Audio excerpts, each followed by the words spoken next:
Now, last night, KOLO 8 News Now's Ed Pierce took us along during his investigation of an intriguing Nevada legend, a reported crash of a UFO near Ely in August of 1952. Now, how or why this story originated remains a mystery nearly 6 decades later. But there are more recent mysteries waiting to be solved in White Pine County, including a flurry of sightings in recent weeks and months. Sarah Johns and Ed Pierce join us now for more.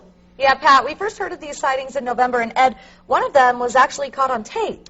By an inexpensive video camera or digital camera. No one else has captured any visual evidence, but on our recent visit there, we learned the sightings have continued. In fact, there's a long history of strange things in the White Pine County sky.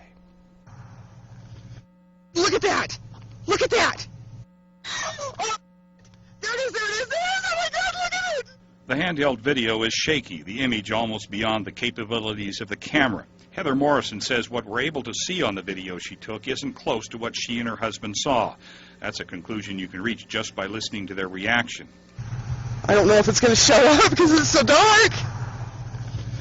Look at that! The Morrisons witnessed those lights hanging in the dark sky, blinking on and off one night in early October in a remote spot in White Pine County's Steptoe Valley, 60 miles north of Ely, at a highway intersection called Laugus Junction.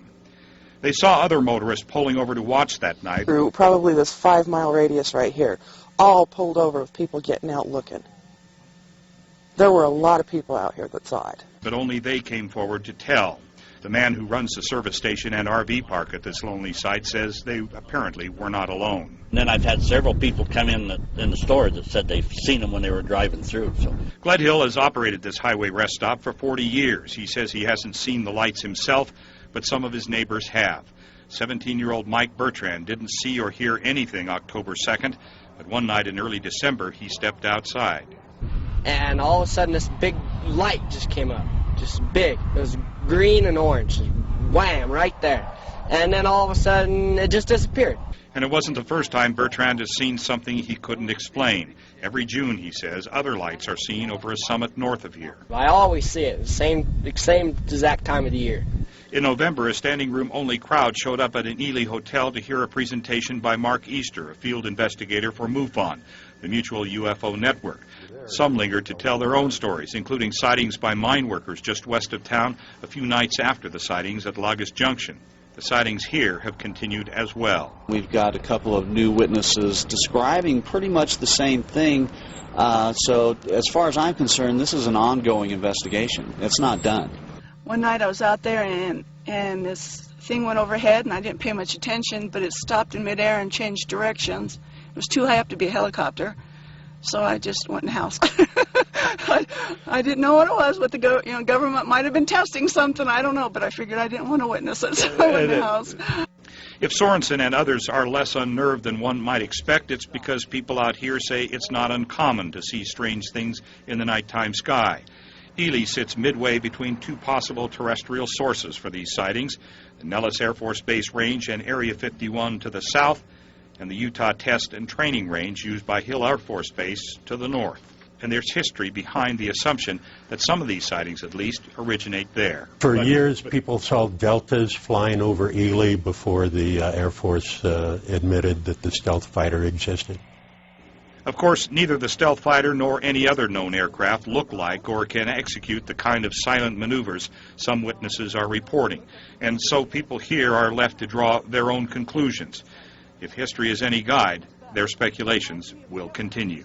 I'm not so sure if UFOs wanted to visit Ruth, Nevada or not, but, we see stuff in the sky all the time. What it is, we don't know. And, if you live here long enough, you see something. So, Ed, normally when you think of people who are saying that they've seen a UFO, you think of someone who's not all there upstairs, but you spoke with these people, you got a good feel for them, they're real tried and true. And a lot of these people we had to talk hard to get them to talk with us. It's not like they're clamoring to tell their story.